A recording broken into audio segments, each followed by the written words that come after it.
How does that look? Remember, I see you right now. I see you fine. You see me and it looks right? Because it looks you're wrong right. to me. It's absolutely right. You're fine. Okay. Why do I look like that? It looks fine. Okay. Yep, you don't have to worry about it. I don't look like I'm left-handed. No, it looks right to us. Okay. All right. That's weird. Thanks. Bye. Bye-bye.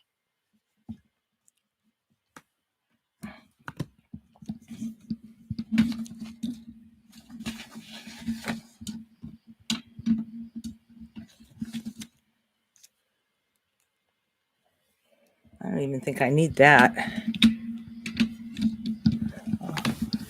Let's turn these things on.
I suppose.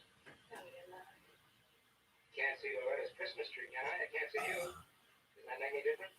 No, I don't mean your eyes. I mean you. You're not different. No? I think you're just the same. I can tell. Thanks. Okay, kids, come and get it. Dining room still the same place? Sure. Am I sitting where I always used to? Yes, we're next door, baby. Watch me make this on my own. There. You see? There've been 20 babies wearing this block since you left, Al. Guess that always happens in wartime. Train whistle still blowing the... MSNBC. Yeah, see. When we know how the Stop This Steal was a code word for getting folks incredibly angry and agitated that their democracy was being taken from them. We have President Trump constantly talking about it. You mentioned his tweets calling people to come on January 6th. So it was certainly all over social media. It was pretty clear for anyone. In fact, I remember friends kind of coming to me and saying, "Hey, Barry, how do you feel going to Washington? Are you concerned about what's happening?" These were not intelligence experts. These were folks, men and women, friends of mine, folks on the street, that it was very clear that something bad could potentially happen. But then you also had intelligence reports. As we brought up today, on January 3rd, a report from Capitol Police that talked about, in fact, what is public, is the fact that as what was going to be different from some of the activities that occurred earlier, where there was violence against groups, between groups, that this one was, the target was Congress. It was Congress itself that was going to be the target of violent activity. And if you remember the Capitol Police, your job is to protect Congress, and it was out there. So it is very difficult to understand why the kinds of procedures were not put in place to make sure there was adequate protection, making sure the police had riot gear, to make sure that they were able to protect the Capitol close up, to make sure the National Guard was able to respond and be ready to respond in a moment's notice, which we know didn't happen. Well, now that these hearings have started, you and Senator Klobuchar are convening this hearing today. We've heard there's going to be another hearing soon with Pentagon officials. I am very interested in that question about what happened at the Pentagon when the call came in asking for the National Guard's help, and they got hemmed and hawed for hours before any National Guard troops were on the ground, backstopping those police officers who so desperately needed the help. What is your biggest remaining black box? What's the biggest open question for you that you feel needs to be answered most urgently that could potentially be answered by the kind of inquiry that you and your committee are pursuing? Well, this next hearing is taking a broader look. Certainly what happened on January 6th, and the question that we certainly need to have answered is why did it take so long for the National Guard to respond? As you recall today in the hearing, I actually asked the chief of police, the Metro DC Police. He was on that call, and he said he was shocked by the tepid, was his word, tepid response from the Department of the Army when they were calling and actually pleading for help to have the National Guard. He said the response coming back from the Army official was, well, what are your plans? What do you plan to do? When it should be, we will be there. We'll get there. Let's talk about all of that, but we're going to send folks to you right away. That didn't happen. It shocked the chief of police of the Metro DC police force that was the response that they were getting. We're going to ask those questions. We're going to have someone from the Department of Defense at our hearing next week. But we're also need to look at the broader issue, something that I've been focused on over the last couple of years and plan to focus intently on now as the chair of the Homeland Security Committee. And it's this rise of domestic terrorism, of white supremacists, of anti-government groups. We saw it firsthand in Michigan, unfortunately, with a group that was plotting to kidnap our governor and perhaps kill her. We've seen folks descend on our capital in the state of Michigan heavily armed. This is a very concerning development. It is getting worse. We have to treat it with the seriousness that it deserves. We know that we need to get more intelligence on what these groups are up to and make sure that we disrupt any type of plots they may have to attack government buildings and officials, innocent folks, whatever it may be. We need to be better prepared to deal with domestic terrorism.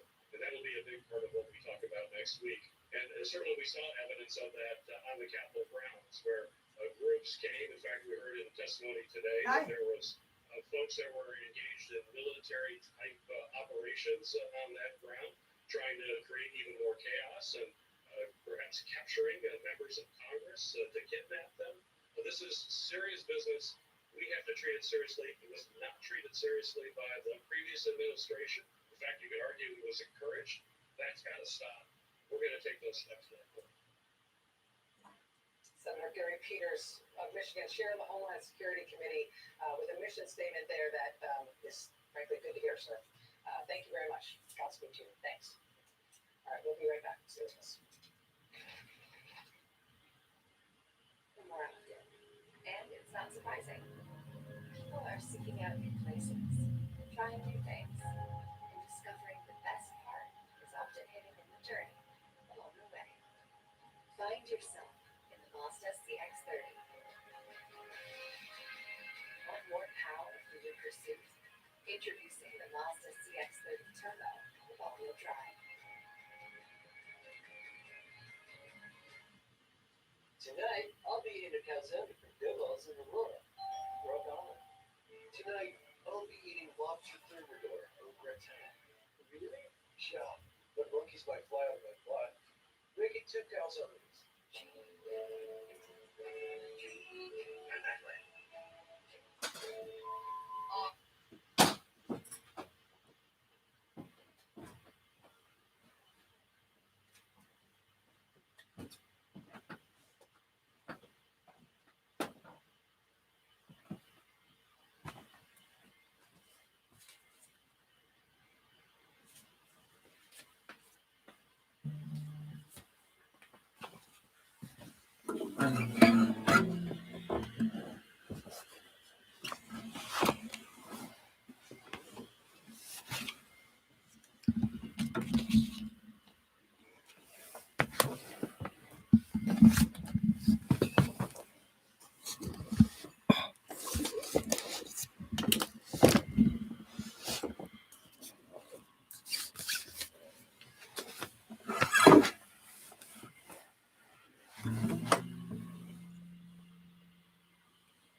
We're live. Hi, everyone. I'm Diana Quinn. I want to thank Folk Alliance International for hosting this. This is going to be a lot of fun. Of course it will. It always is fun. I'll pretend I'm at Budokan. I'm Diana Quinn. I'm from Washington, D.C., the center of the universe. And I have several bands. I'm an optimist, so I talk about them in the present, even though they may not be gigging. True Facts and the Insaniacs, that's my punk band. Honky Tonk Confidential, that's my country band.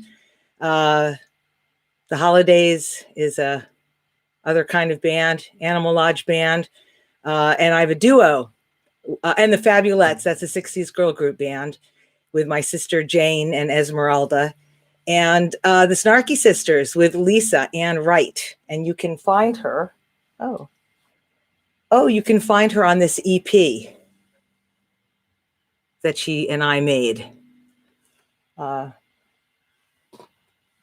you can find Lisa on Facebook and the Snarky Sisters on Facebook. And we host a Sunday songwriter spotlight with the Snarky Sisters every Sunday at 12:30 Eastern Time. And if you're interested in being a guest, we've had some fabulous guests. We've had Joe Jenks and Jenny and Birch, and they were on our 4-hour showcase yesterday, which we were here last night doing, and that was really fun. I don't have to. Oh, that's what it was, Rachel. Thank you. Hey, Rachel, tell your dad I got it, and I will get back to him. I haven't had a chance to do anything. Yeah, luckily I was just watching the news, had the news on while I was putting the bird to bed.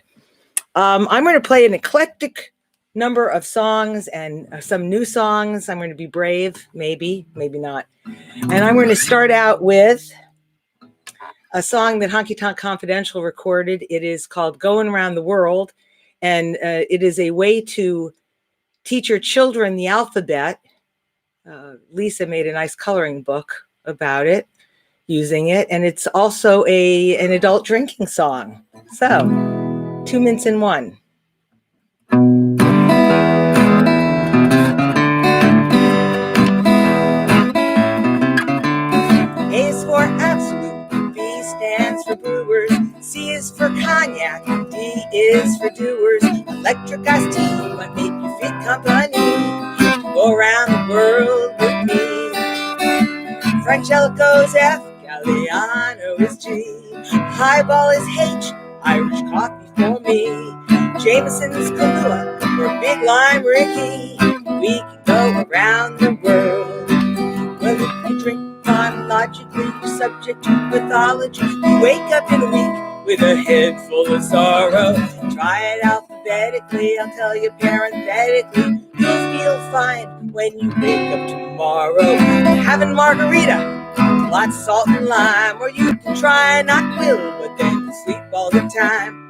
Old fashioned, get you smashing. Landers packs a punch. We can go around the world. Prelude, rum and coke, or a Singapore sling. Tom Collins, Undertaker, or vodka with anything. Whiskey, White Russian, or wine in a can. We can go around the world.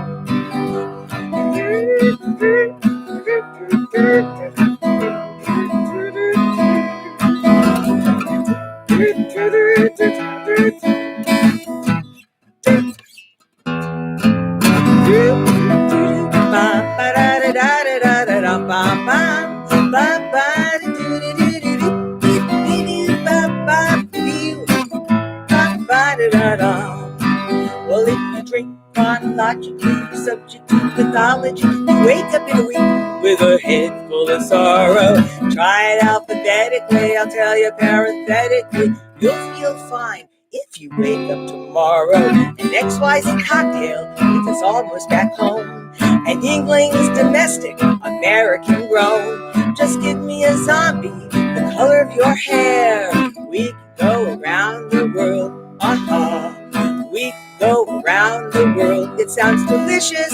We can go around the world. Absinthe in Paris. Yup. Going around the world. Comic book, coloring book too. We could make a comic book about it. That would be pretty good. So, are you enjoying the Folk Alliance so far? I am. I saw something on streaming today, and syncing. How to get your songs licensed. It's still a mystery. I don't know. Anyway, cheers everyone to Folk Alliance and to the future. Let's see if anything's wrong. Oh, thank you. Comments. All of those drinks are real drinks. The zombie is a drink and a NyQuil is a drink. So yeah, enjoy. It's a good drinking song. When I lived in London a long time ago, you go out on a hen party, and that was a bachelorette party.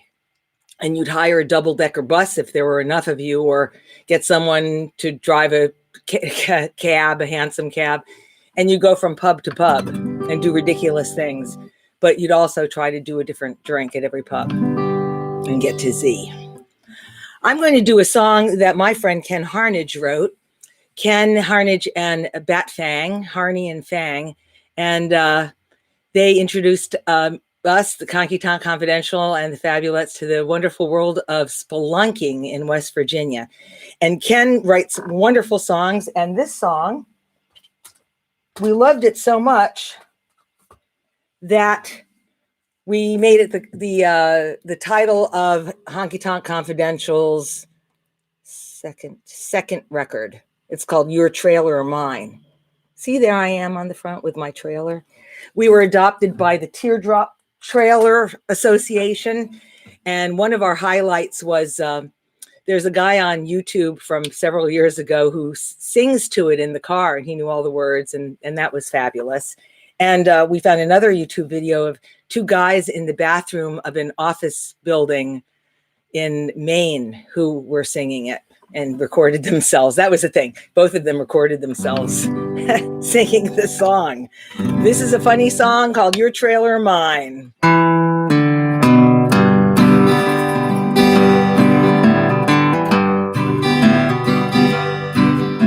Baby, when you done got bowling and you find your way out of town, flash your high beams when you're passing by if you want me to follow you down. Baby, you and me, we could have so much fun, chasing the beer with whiskey, chasing each other with guns, down at your trailer of mine, your trailer of mine. Either one would be fine, yeah, your trailer or mine. They say man was made off a monkey. Well, I don't know if that's true, but I'll be a baboon if you don't call me real soon, 'cause I want to monkey around with you. Later, make a wish, I'll re-aim the satellite dish, turn the XXX on the TV, and you can monkey around with me down at your trailer of mine, your trailer of mine. All you gotta do is give me a sign, yeah, your trailer of mine. We could have so much fun going on in one-on-one. When the good stuff kicks in, we'll be heading for sin and seeking spiritual enlightenment. Oh, later try to relax, stretched out flat on our backs, staring at the ceiling while the wallpaper's peeling. We'll go at it with a hammer and axe down at your trailer of mine, your trailer of mine. Either one would be fine, your trailer of mine. Doobie-doobie-doobie, your trailer of mine, your trailer of mine. Voulez-vous coucher avec moi? Your trailer of mine, yeah. Either one would be fine, whoa. Your trailer of mine. Your trailer or mine. It's a rendezvous. It's a song about a tryst.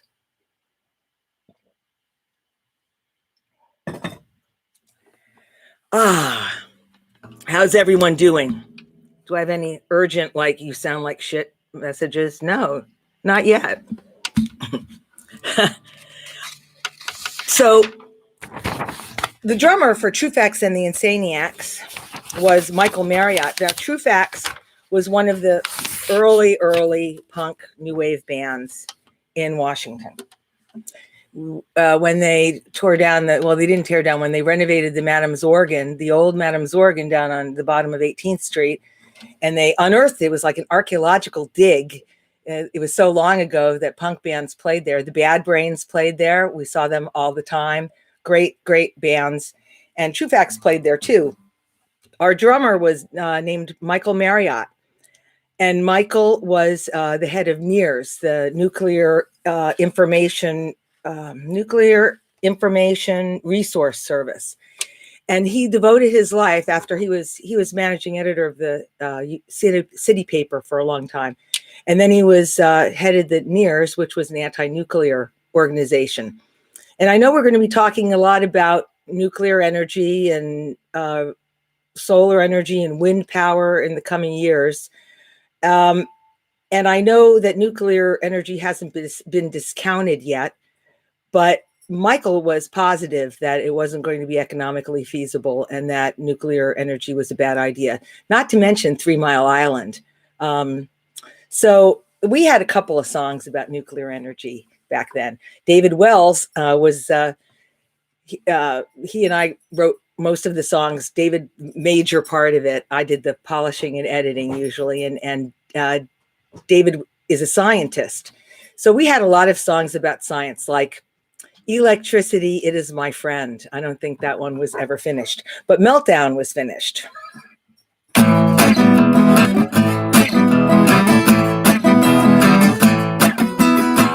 that in pop rocks, blue and red. I think I got a little cancer inside of my head. I got all my x-rays, I'm overexposed. From my poor little head to my teeny weeny toes.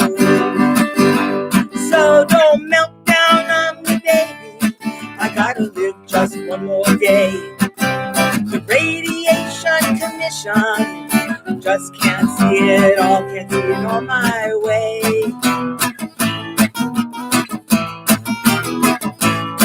Hot and rotten to the core, I'm heating up too fast. I got a vague suspicion that I'm not gonna last. You know my temperature is rising, I'm out of control. I gotta radiate my story with some rock and roll. So don't melt down on me, baby. I gotta live just one more day. The Radiation Commission just can't see it all, can't see it all my way. Can't see it all my way. Can't see it all my way. Can't see it all my way. Meltdown. That was, I don't even know if you can still buy Pop Rocks. Can you? Who knows? Because I don't know. I sure could use some right now, though. That would be delicious. I hate technology sometimes. I do. There we go. Yeah, okay. I can do that one.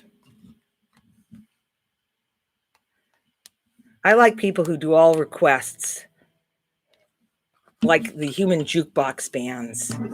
We used to be sort of like that because Mike Woods was a human jukebox. He knew hundreds and hundreds of songs, and he didn't need to use words. I'm always the one who needed to have all my words because as a crutch.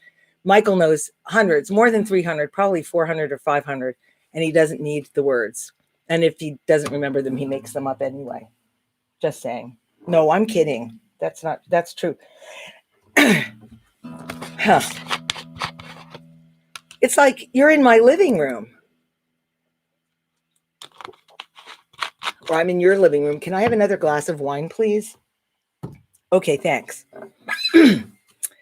Oh, I know what I'm going to do. I'm going to do Mental Decay. Mental Decay is also an early True Facts song. We would play Problem Is Me and then Mental Decay. I have to say, a long, long, long time ago, 930 Club, we played at the 930 Club a lot in Washington, and they had a punk, people unplugged night. And T-Bone Burnett was the host. And I was invited to play. And I don't know what I played, but it wasn't what I should have played. I should have played some True Facts songs, only unplugged. But I thought they wanted to hear like some, 20s blues songs or something, finger picking. But no, things might have changed. Mental Decay.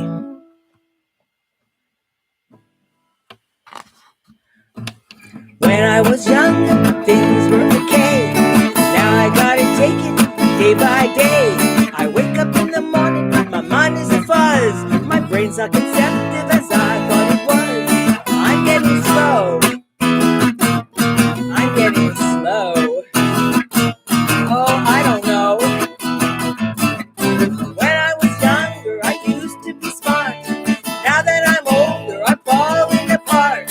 I just can't seem to cogitate smart. No cerebellum, it's not in my heart. I'm getting slow. I'm getting slow. I'm getting stupid, As I get older, I seem to think less. I can't do addition, my life is a mess. My intellect's lacking, it's out of control. The Gallup poll asks me, I answer, I don't know.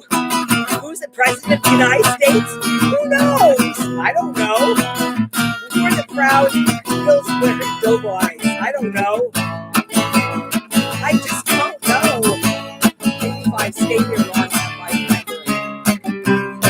Did I leave my book in the refrigerator again?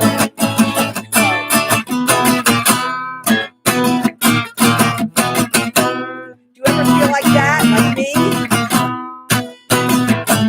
I got my eyes with circles, I listen to Kiss. I know I'm demented, but isn't it bliss?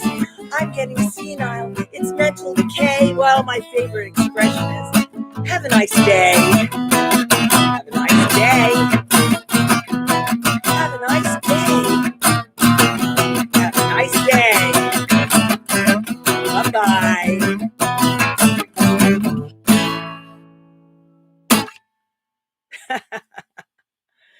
I didn't pull out any of my fancy guitars tonight. I've got this little thing. It's a Chinese-made Blue Ridge guitar, and I keep it with me everywhere, and I just love it. I was going to play a song called "The Ghost in My Guitar," which is written about probably my most valuable guitar. It's a 41 Martin, and it's a 000, I think, and I got it for a pretty good price because they're worth a lot now, but there were two things wrong with it. The soundboard was like corrugated cardboard. So the person who owned it had just not cared about where he hit the guitar while he was strumming the strings. Like, Willie Nelson has the holes in his guitars, and it's the worst. But I know who it was who did that to his guitar. It was Red Mitchell. And I know that. How do I know that? Because he stenciled his name on his guitar case in green army paint and red paint. And he stenciled it on his guitar as well. So it's not the prettiest thing, but it is a beautiful guitar, but it hates me. And someday I'll sing that song for you. I don't think I'll sing it now. Let me just check and make sure I'm not screwing anything up. Okay, good. I have a Diet Coke. Thank you. Oh, all of the messages are from Lisa. Thanks, Lisa. Oh, someone wants who gets the fruitcake this year. That's very funny. Although I think Jane, did I see some video last night of your Christmas tree still up in your house? Jane, that beats my record. Valentine's Day is my record. just made me so happy during January and February. Why not, right?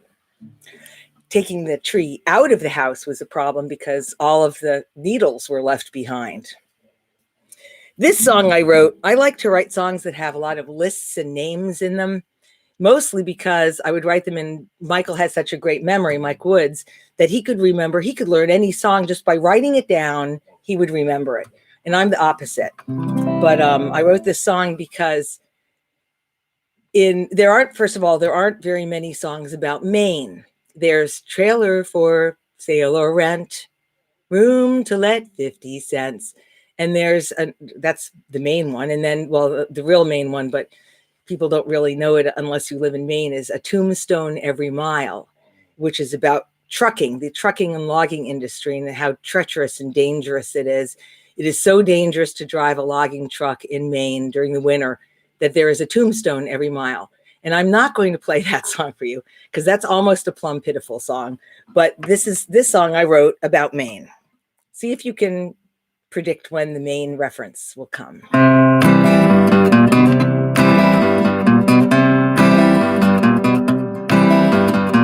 I'm gonna tell you about a real special treat. Nourishing goulash of mystery meat. First you find some critters, then you make a roux. Soon you'll have a lovely roadkill stew. Bone up on your cooking skills like Julia Child. Roadkill stew should be spicy, not wild. It has to be fresh, it's hard to find canned. Don't forget to add spice with some road salt and sand. We gotta chuck a skunk, box turtle splash, spear a deer and a cat that's flat. Rigor mortis, tortoise, and a big quadruped. It looks like everybody's gonna be fed.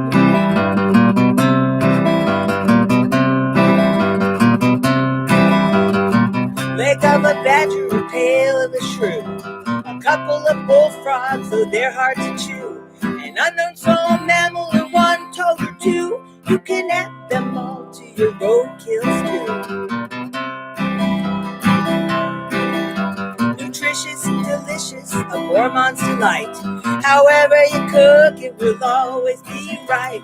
No need to peel it, because it's so thin. Besides, all the vitamins are there in the skin. We got a squirrel, a squirrel, mole, a mole, pigeon, a pigeon, hedgehog in a bowl, brine, porcupine, and some possum fondue. They all go into your roadkill stew. Are you getting hungry? What, you already ate? Come on. There's always room for roadkill stew. Here comes a Texas armadillo with big old Maine moose. If you can't find a whole one, you can try the caboose. If you're not vegetarian, then eating's more fun. If the meat that you're eating is hit and run. You know what I'm saying, right? Country folks like it with carrots and taters, onions and beans go well with gators. We sure do like these gourmet get together. Nothing tastes better than braised fur with feathers. We got a large blackbird whose last crow is crow, and the chicken that didn't cross the road. Tired tread, turkey, raccoon, cordon bleu. It all goes into our roadkill stew. Roadkill stew. Roadkill stew. Roadkill stew. Hardly any calories, hardly any nutrients. No carbs, ever. I don't really like to eat raccoon teeth, though. Those are good. Or porcupine quills. But you can use them to make your teeth afterwards.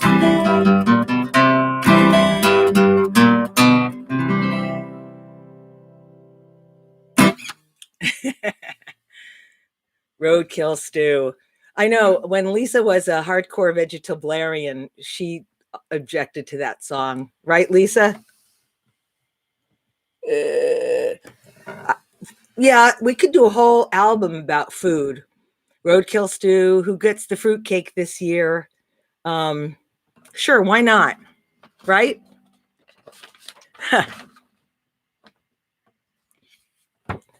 Well, I'm glad to say, I'm happy to say that I was freed from the chains that bound me for many, many years, the chains of television news. And now I can actually sing this next song with total freedom and glee. And this is another True Fact song. It makes fun of, they make fun, a little bit of fun of everybody. Think of it as a rockabilly song.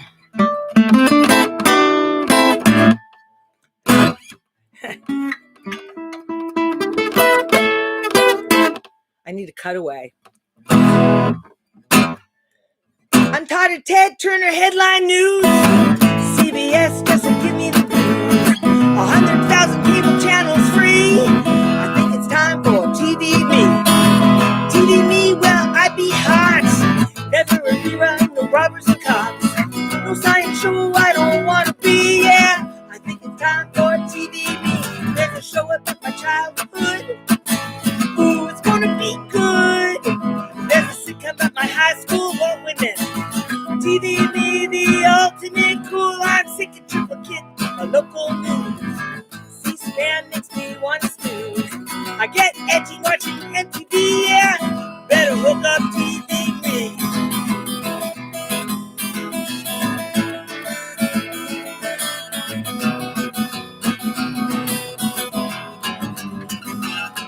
There's a show about my opinions.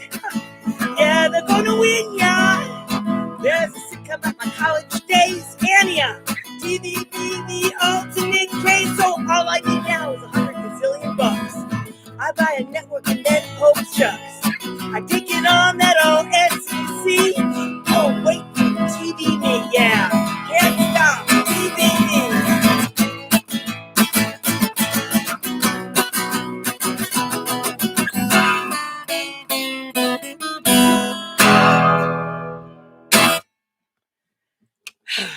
TV me. That's fun. There are some songs, True Fact songs, I wish I could play, and I tried it, but I don't really have the orchestral backing that I really need. If you know what I mean. Loud drums. So when I was talking about Michael Marriott a few years ago told me that he had cancer. And so I said, well, what else would I say? We better go into the studio then, right? And we went into the studio and we put down something like 18 or 20 tracks. And half of them are done. And where's that? Half of them are done. Oh, here it is. And we were just about to release the first one. It was Artifacts Part 1, when you know what happened. Because I was ready to we'll set a tour. We'll do a tour. It'll be fabulous. And this is what, let's see. This is what it looks like. Oh, yeah. Cassette tapes. And this is, the back is a picture that Libby Hatch created. It's hard pop. Back then, there's a button. Back in the day, all the punk bands had, we call them badges. And we would make them and we would put them together ourselves and then trade them. Oh, here's some more. Some of our badges. That's us in front of CBGB's when we played there. And that's Libby Hatch, David Wells, Mike Marriott, and me. The only time I ever had something stolen from a gig, next to not Desperados, you know, the place in Bethesda, Psychedelic. I had a doctor's bag with cables and boxes stolen, and then a jacket stolen from New York City that time. Anyway, we were going to, start playing and maybe gigging and touring, and then you know what happened. So we're waiting for the perfect time to release the CD. When do you think that'll happen? Should I start a lottery? Like, when can we release the CD, the first CD? Because there's more. But anyway, Michael left us a few years ago, and we did release a couple of the songs before then. He was given a big fancy activist award Ralph Nader gave it to him, and we handed out free CDs with Meltdown on it, and another song we'd written called Nuclear Waste, and another song that Michael had written it'll come out. It'll come out. Well, here's a brand new song. How about this? Lately, if you know me, I have a Facebook page. It's called Diana Quinn Music, and I usually don't put a lot of me on it, except I have lately because I've done a classical guitar challenge. And actually on New Year's Eve, I played a version of Old Lang Syne. And then on January 1st, I said, okay, I haven't played classical music in such a long time. I'm going to do a challenge, and I'm going to play a different classical piece every day. Get my chops back, because this hand was getting weak and acting like double jointed fingers. And so I've been working on it, and today was day 54. And then I said, well, you know what? Why don't I write? I thought this a couple of weeks ago. Why don't I write some words to some of these songs, or make up my own song, because they kind of are part of my blood. And I thought, well, how could I write a really snarky Renaissance song? And so this is the first one, and it's just starting. And it's called He Cannot Connecteth the Dots.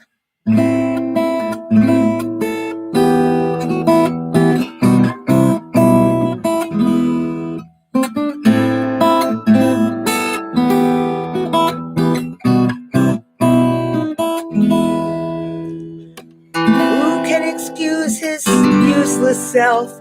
He knows just what he does.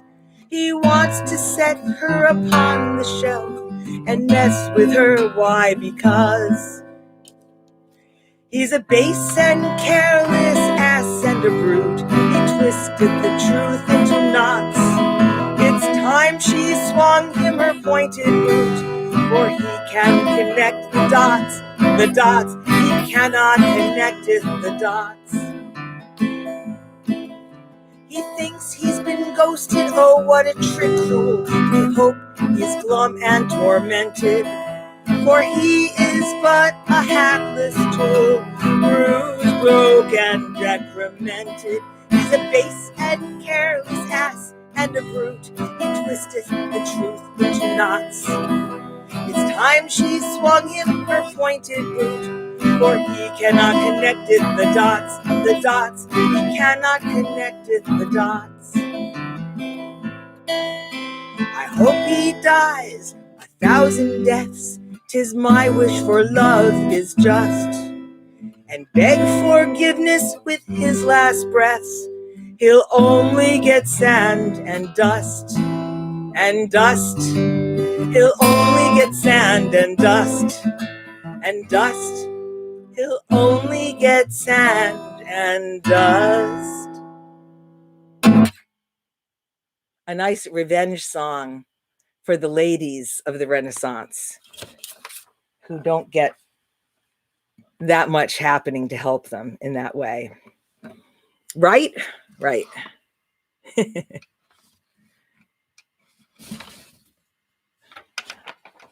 I'm going to do another new one. Do I hear clapping?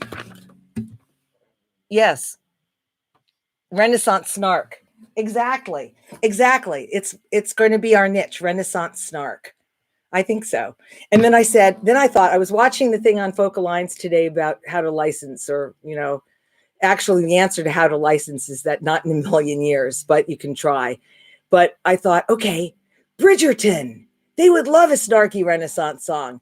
But, and then my second thought was, no, they use hip hop songs in Bridgerton, which is probably okay.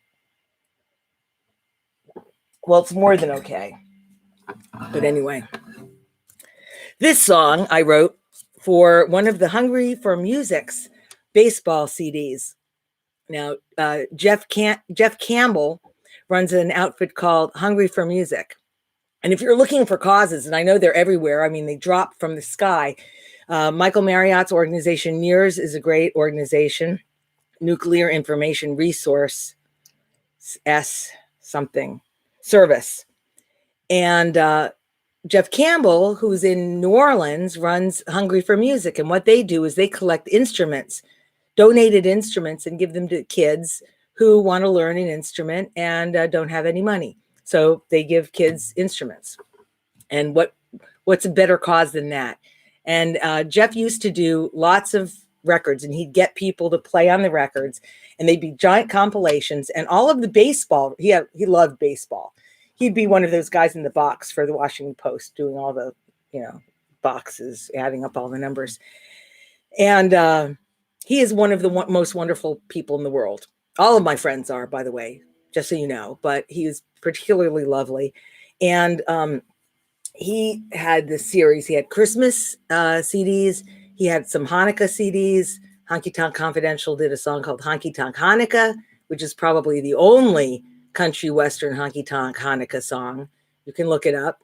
And a lot of baseball CDs. And I remember, I think we wrote 2 songs about Noel, and it's good because it's sort of like a challenge. It gets you to write a song and then it ends up on a CD.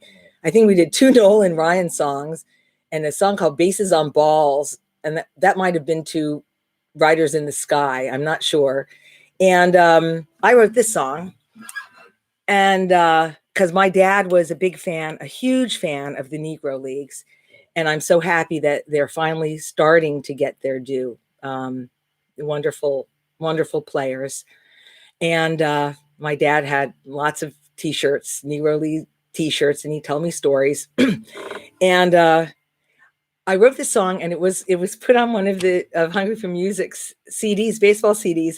And someone wrote me, and I thought it was a joke at first. And it was a guy, and he said, "Do you mind if we take your song and I will score it for an orchestra and a soprano, and we're going to take it around the country as part of a concert, and we'd love to have your permission." So we scored it out, gave them the words and the score, and he scored it out and he sent it to me, and it's like a Beethoven manuscript, a Beethoven score, and it went around the country. It's being sung by a soprano.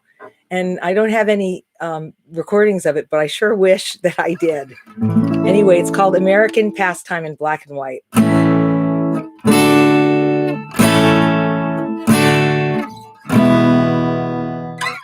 Back in the days of black and white, before Jackie Robinson made it white, the national pastime was a disgrace. Baseball players were divided by race. No matter how fast this ball crossed the plate, the black pitcher was an object of hate. The best players were denied their dreams, barred from joining the all-white team. They only lived to play the game. Some made it to the Hall of Fame. Out of the shadows and into the light, an American game played in black and white. Exiled players organized their own games. Teams from all over the country with names like Giants, Tigers, Pythons from Philly, Keystones and Cubs, and DC's Cap City, Toledo Blue Stockings, Indianapolis Clowns, Homestead Grays, and Cincinnati Browns, Marcos Memphis Red Sox, and the rest. New York's Black Yankees and Cuban Stars West. They only lived to play the game. Some made it to the Hall of Fame.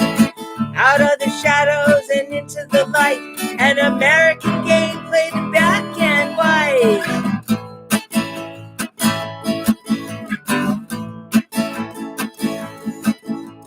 Atlanta Black Crackers, Monarchs from KC, Alabama's Black Barons and the Lady Ice, the Indiana ABCs, Black Indians from San Antonio, Black Senators from Austin. Baltimore had 2 teams.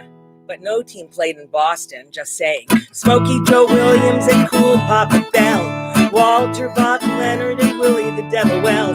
And when we look back on that golden age, we'll always remember Leroy Satchel Paige. They only lived to play the game. Some made it to the Hall of Fame. Out of the shadows and into the light, an American game played in black and white. They only lived to play the game. Some made it to the Hall of Fame.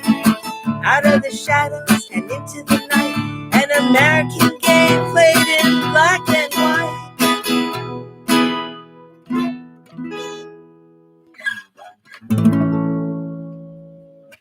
Yeah, we faded it out on the record. Thank you, thank you, thank you.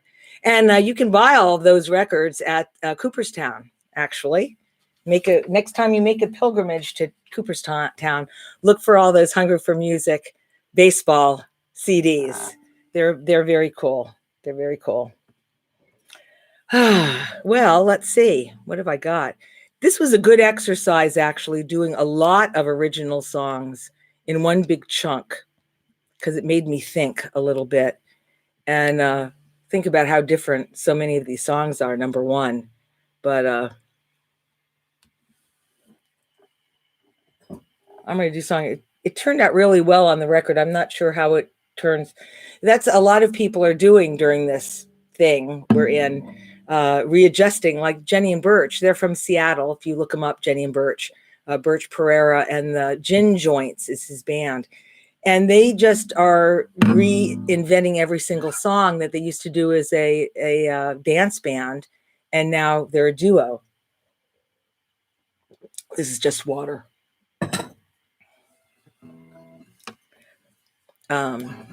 This is called Tin Girl.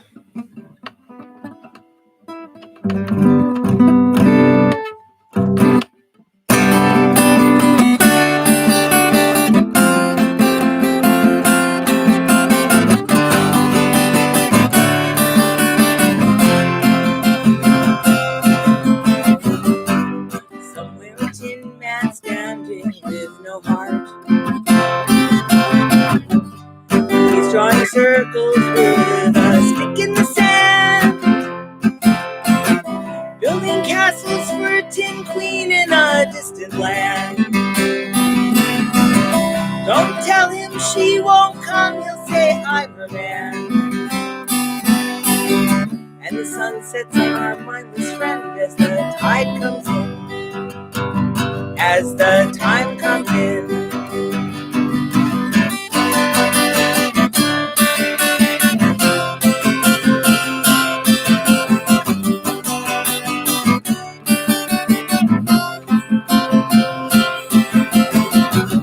And I'm focusing on a page in her personal ads.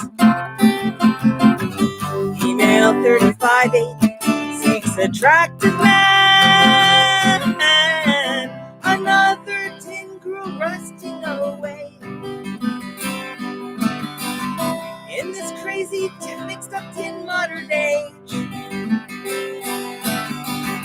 And she sleeps alone at night with her heart awake, with her heart awake. And it's a tin world, tin plated for a tin girl. Tin world, tin plated for a tin girl. Tin world, tin plated for a tin girl. Tin world, tin plated, tin girl.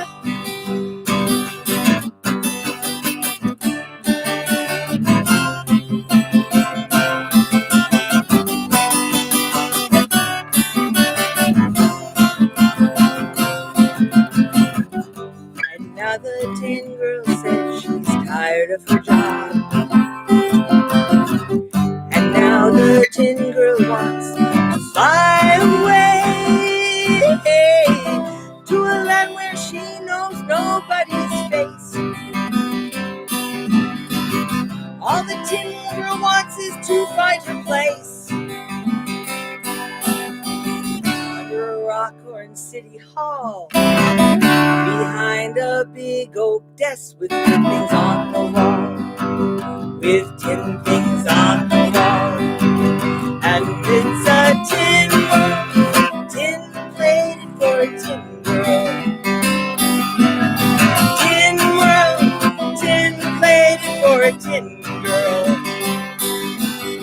Tin world, tin plated for a tin girl. Tin world, tin plated, tin girl.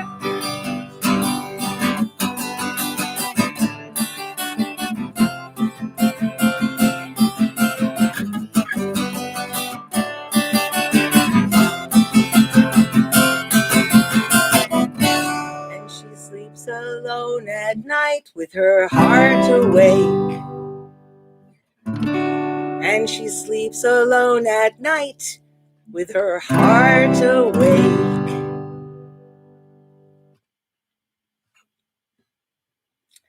Yeah. David Wells is a fabulous, fabulous songwriter. I'm just a tin-plated editor, I think, but fabulous song. I don't do many sad songs because they make me cry all the time. Like today I practiced. I actually did practice some of the songs. I practiced American Pastime, and I did choke up, badly, talking about Satchel Paige or thinking about Satchel Paige. Wait a minute, I did this for a reason.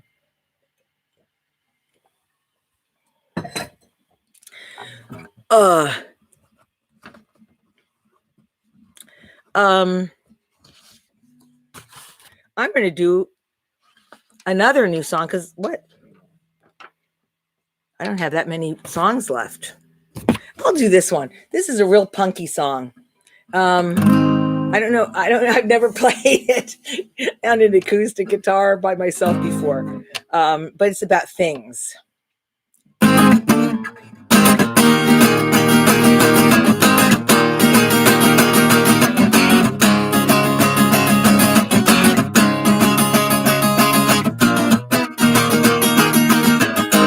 I like this cheesy sound.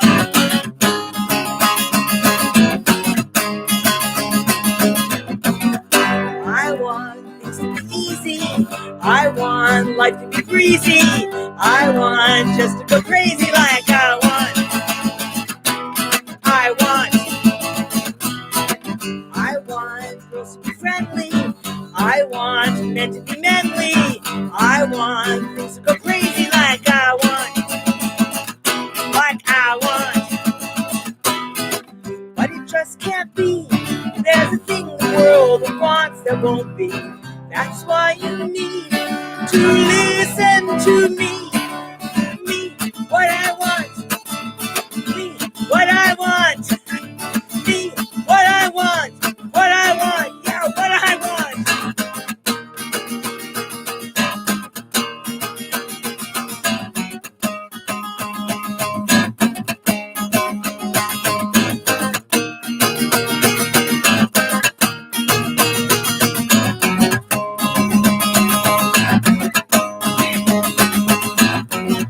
I want to have credit.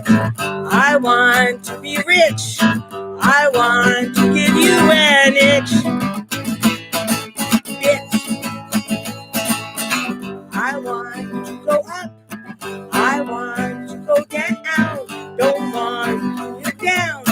Don't want to be a downer. Don't want to be another clowner. That's what I want. That's what I want. That's what I want. Well, you know what I want. Insert. What do I want? Coffee machine. A new typewriter. Tickets to movies.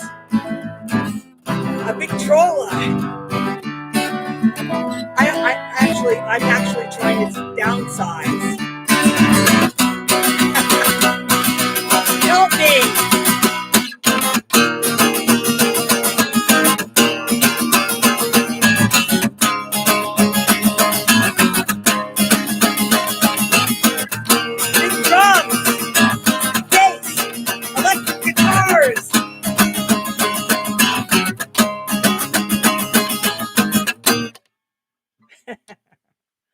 I want. The good thing about that song is you could just insert whatever you wanted in there, whatever it was. Typewriter. I already have 2. Amplifier, got like 6. Guitars, you don't even want to know. It's kind of sad. I wish I could read. A pony. A unicorn. A unicorn would be great. All right, I'm gonna actually do. Excuse me. I'm gonna do. It's this water that I'm drinking. I'm gonna do another brand new song. And for so many years as a journalist, I could never let anyone really know, except my closest friends, what my true feelings were about things. And last year, actually BC and AC, before COVID. So the year before COVID, there was a lot of controversy about statues of Confederate soldiers and generals and lieutenants and colonels. And some were taken down. When New Orleans was taken down in December of 2020, a statue of Robert E. Lee was taken out of the U.S. Capitol. And I had conversations with people about it. And I don't really care if those statues come down. I want them to come down. I don't want them to stay up. They were put up by Daughters of the American Revolution in the 20s when the Klan was at its height. And it was a false attempt to create a mythology about the Confederacy and the Southern gentlemen generals who led the Confederate armies. And one of those myths was Robert E. Lee. And it's a common myth that he was a kindly gentleman soldier who was a brilliant strategist and fought on the wrong side of the Civil War because he thought it was his duty as a Christian and as a Southerner to fight for the Confederacy. But I think that he was a racist through and through. And you can find that out by reading. I have his book of his letters, reading his letters.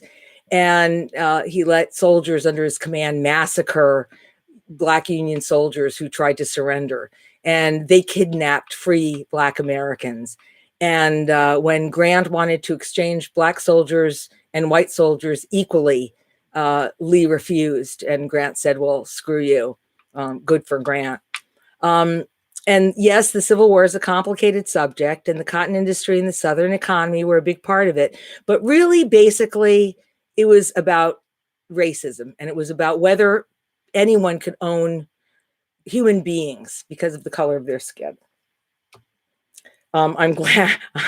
What would the world be like if the Confederacy had won? I see tinges of that, well, more than tinges, in the discussions that we're having today and what's happening in our country today. And I really think it boils down to racism.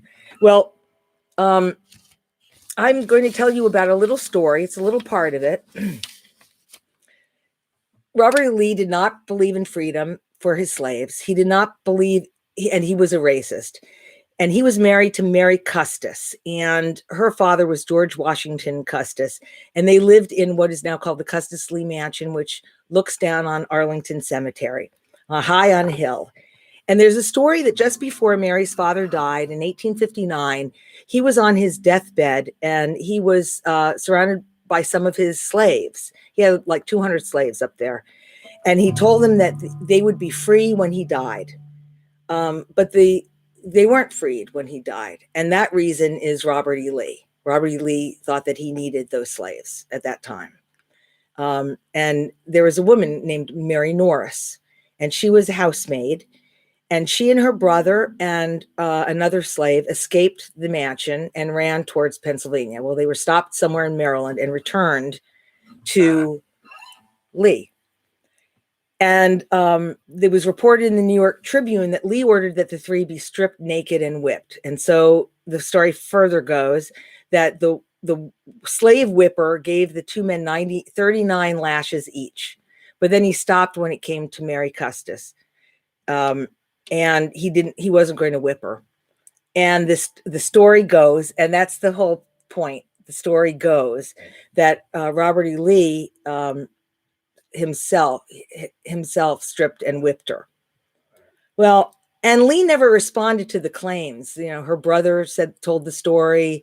Abolitionists told the story. Abolitionist papers told the story. But Lee never responded to the claims, and he never denied them. And we don't know what really happened. But I can sort of guess. So this song is called Gray Stone Ghost. And I sort of wrote it, trying to do it in a kind of tradition, a 19th century tradition of song singing.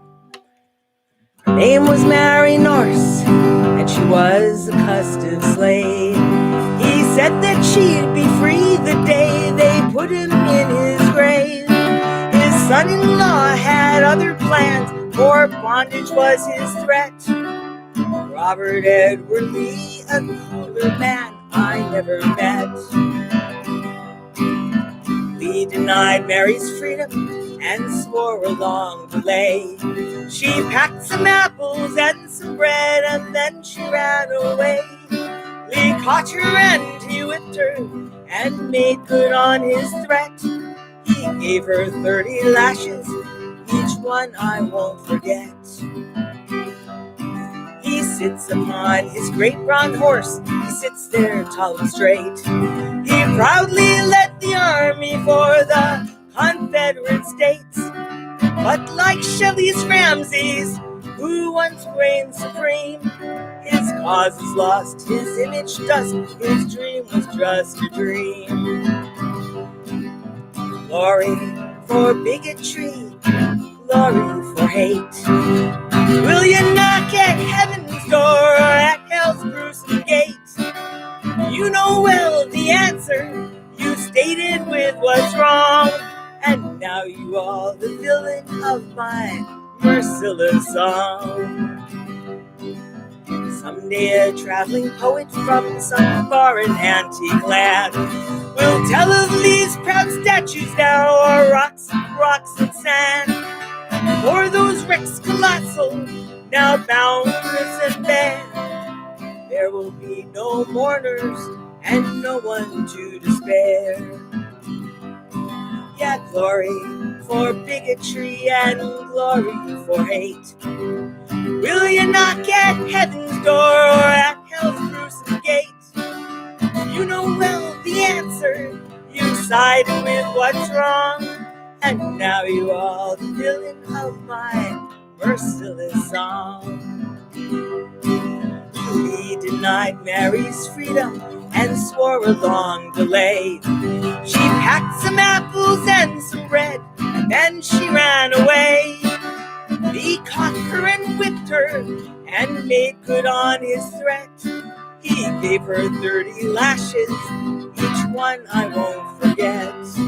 He gave her 30 lashes, each one I won't forget.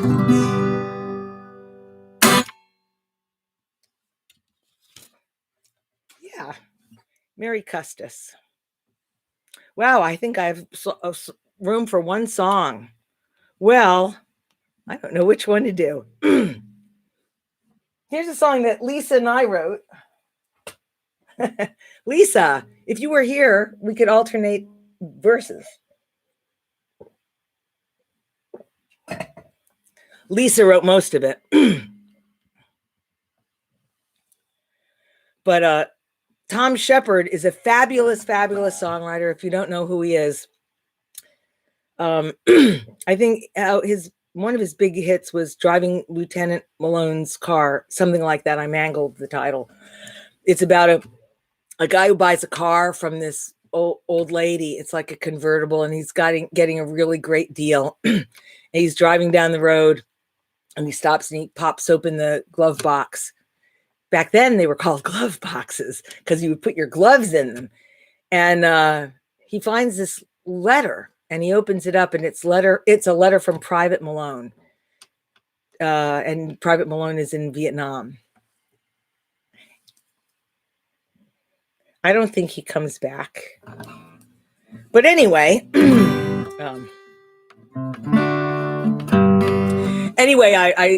Tom is going to be on our Sunday Songwriters Showcase Spotlight in next month, like the third Sunday, I think. And please tune in and friend us and follow us. And we have some fabulous, fabulous talent. But he said, "Oh, because we had played at Honky Tonk Confidential, played at Grand Ole Opry during one of the vice presidential debates. It was at the college, and then we had a gig, and I think everyone except for Brad Paisley opened for us. So Trisha Yearwood, a whole bunch of people opened for us, and we did. We were live. We didn't know we were going to be live on the Grand Ole Opry radio, and it was total pressure.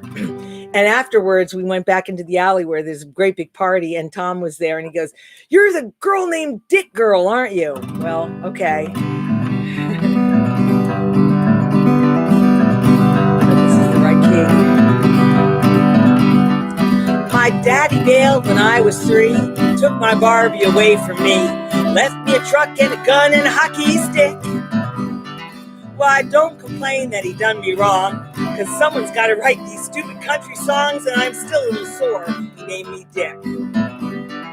Well, I didn't think it was all that funny to be called Little Dick and nicknamed Sonny. I learned to scrap and fight, swing a stick.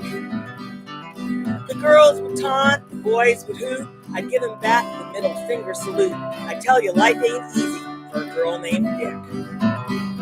It was in Gaithersburg in mid-December, or was it July? I don't really remember. At a 7-Eleven where the Slurpees were to the dick, brain freeze. I was sucking hard on my plastic straw when who walks in but my dear old pa, that mean old son of a gun, named me Dick. He grabbed the six-pack, pulled out some cash. I started to shake, my teeth started to snap, my head, my ears, my eyes just started to smoke. I knew it was he because of his tattoo, a bleeding heart, and the word "screw you," and I growled, "Say your prayers quick! My name is Dick! Now I'm going to see you croak!"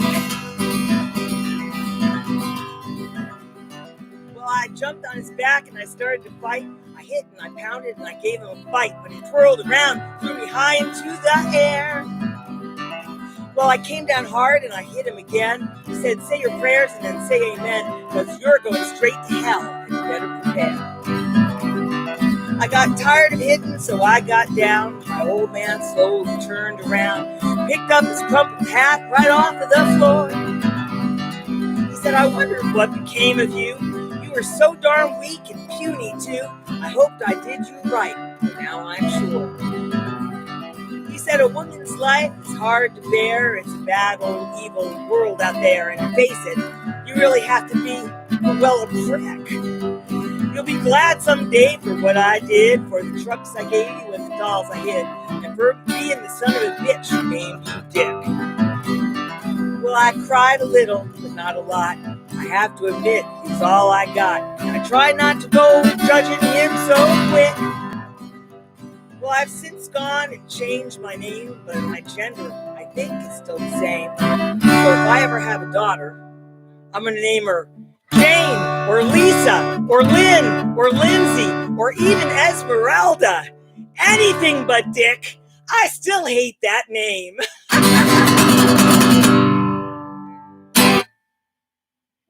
And tomorrow, Lisa is going to be live tomorrow night at 8:30 Eastern time on this very same, on a different YouTube channel. Go look up Lisa on her Facebook page, or join the Folk Alliance International.